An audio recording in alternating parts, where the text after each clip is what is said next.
Anda menyaksikan Breaking News bersama saya, Cikal Multazam. Pemirsa, Iran melancarkan serangan ke pangkalan udara dan pusat komando Amerika Serikat di Yordania. Serangan tersebut dilakukan saat Presiden Amerika Serikat Donald Trump bertemu dengan Perdana Menteri Israel Benjamin Netanyahu.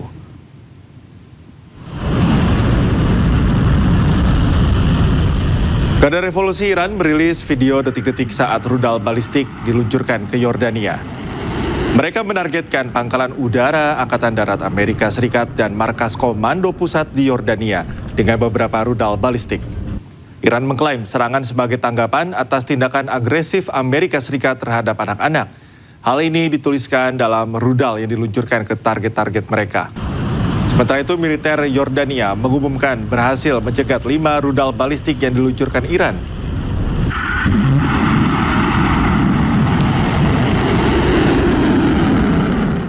Sementara itu, Menteri Pertahanan Israel Katz, buka-bukaan ingin menyerang infrastruktur energi Iran. Namun Presiden Amerika Serikat Donald Trump melarangnya dan mengingatkan Teheran akan membalas ke negara tetangga. רוצים לתקוף מטרות האנרגיה של איראן, ארצות הברית לא מאשרת כרגע, מהשיקול שאיראן תפגע במדינות השכנות, יהיה משבר נפט עולמי. אנחנו מבחינתנו מוכנים להחזיר אותה 40 שנה אחורה. אוקיי. Serangan drone menyasar 2 kapal milik Amerika Serikat yang berada di Meta, Mesir. Ledakan hebat mengguncang kawasan pelabuhan Damietta, Mesir. Sebuah drone kamikaze menghantam 2 kapal tanker milik Amerika Serikat yang tengah bersandar. Belum ada pihak yang mengaku bertanggung jawab atas serangan ini. Namun kabar ini dibantah Menteri Perminyakan Mesir yang menyebut kejadian ini murni kecelakaan. Tak ada korban jiwa maupun luka akibat peristiwa ini.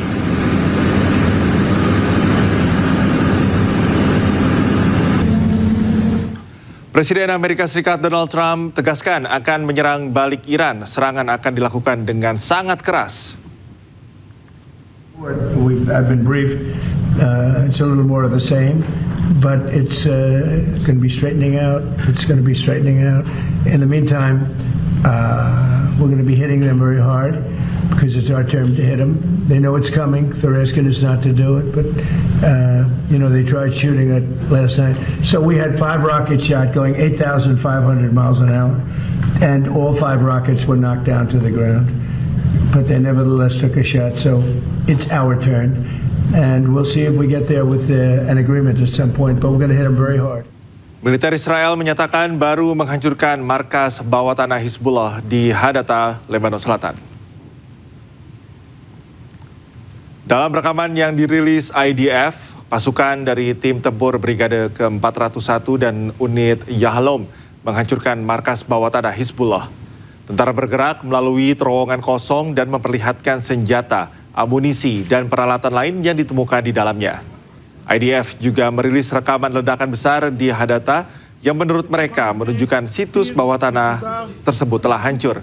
IDF mengatakan Hizbullah menggunakan lokasi ini sebagai markas dan menyimpan peralatan militer.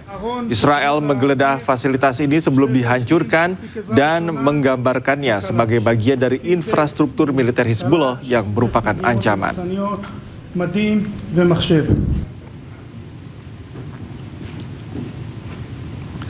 Pasukan keamanan Iran menggelar operasi pembersihan teroris di penjuru kota. Mereka menargetkan kelompok teroris Kurdi dan Baloch yang beroperasi di Iran.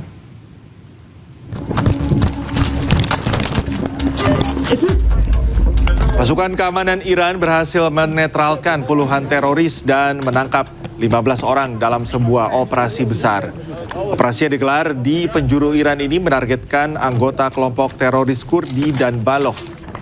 Iran menyatakan akan terus melakukan operasi untuk melawan 2 kelompok ini. Hal ini dilakukan karena keduanya dianggap mengancam keamanan nasional.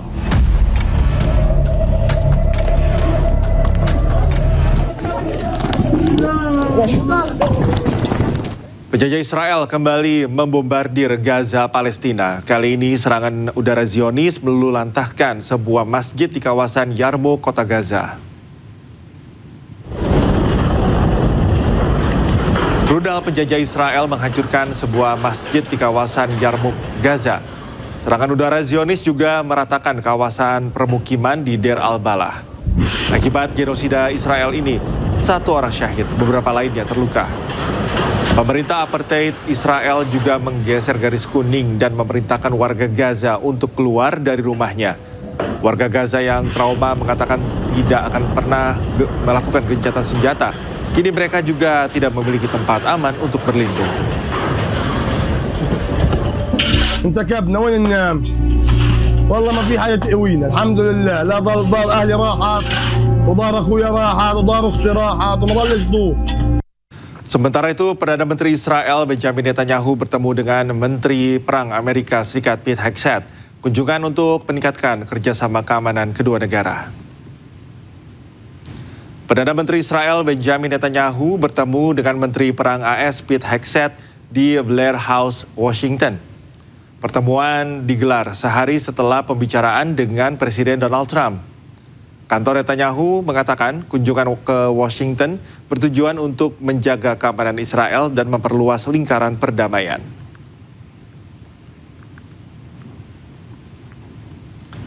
Sebelumnya, Presiden Amerika Serikat Donald Trump bertemu dengan Perdana Menteri Israel di Gedung Putih, Washington DC. Kunjungan ini merupakan pertemuan ke-8 Netanyahu dengan Trump sejak Presiden AS ini kembali menjabat pada tahun 2025. Pertemuan berjalan tertutup selama 90 menit. Kedua negara membicarakan konflik mereka dengan Iran dan juga kondisi di Gaza, Palestina. Usai pertemuan, Perdana Menteri Israel Benjamin Netanyahu mengatakan Israel dan Amerika Serikat tetap mitra dekat dalam konfliknya dengan Iran.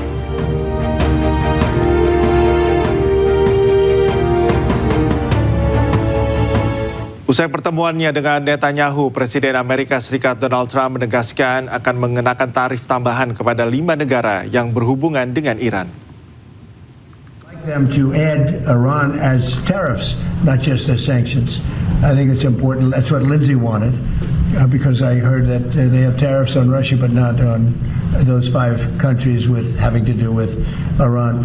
I'd like to see tariffs on Iran. It would make it much stronger. So perhaps you're very good at this. You can maybe tell them. I think they should put in for Russia, but I think they should put in for Iran. And that's really what Lindsey wanted. Meski ditolak masuk New York, namun Perdana Menteri Israel Benjamin Netanyahu tegaskan tetap akan berkunjung ke kota The Big Apple. Sementara itu, Wali Kota New York, Zohran Mamdani, menegaskan tidak akan menyambut kedatangan penjahat perang.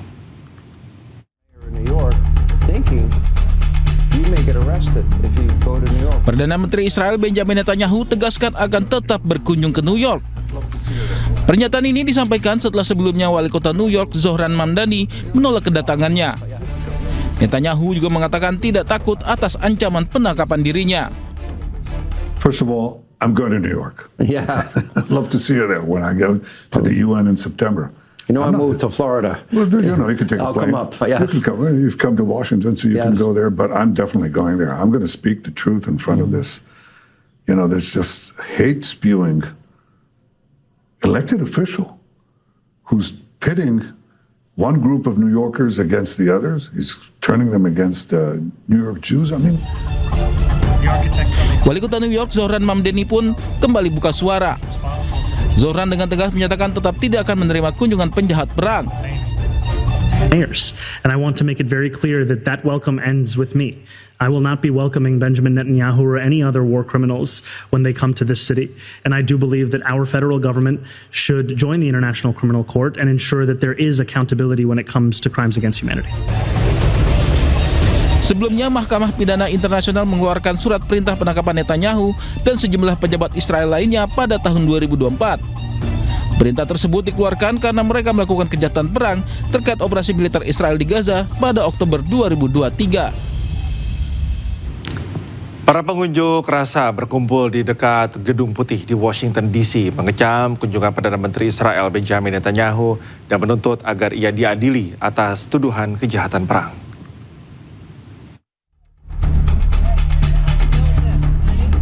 Para demonstran berbaris di dekat Gedung Putih di Washington DC, Amerika Serikat, mengibarkan bendera Palestina, meneriakkan slogan-slogan, dan memegang plakat yang mengecam kunjungan Perdana Menteri Israel Benjamin Netanyahu.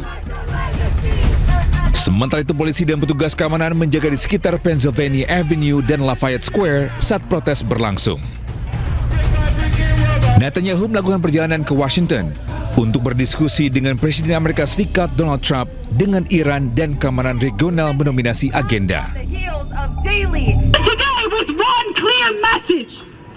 War criminal Benjamin Netanyahu is not welcome in our communities, not in D.C., not in Maryland, not Virginia, and not anywhere. Every time he leaves Washington, the bombs fall harder and the aggression expands and more land is stolen and more of our people are murdered. Shame! I'm a Palestinian American. I live in Washington, D.C. We are at the front of the Blair House, which is an official guest house for the White House, protesting the war crime of Bibi Netanyahu. Bibi Netanyahu is indicted by the ICC, the International Court of Justice, for war crimes committed in Palestine. And instead of being prosecuted and going to jail, he's being received in the United States as an official guest of the government. Pengadilan Kriminal Internasional mengeluarkan surat perintah penangkapan untuk Netanyahu dan mantan Menteri Pertahanan Israel Yoav Gallant pada November 2024 atas tuduhan kejahatan perang dan kejahatan terhadap kemanusiaan yang terkait dengan konflik Gaza.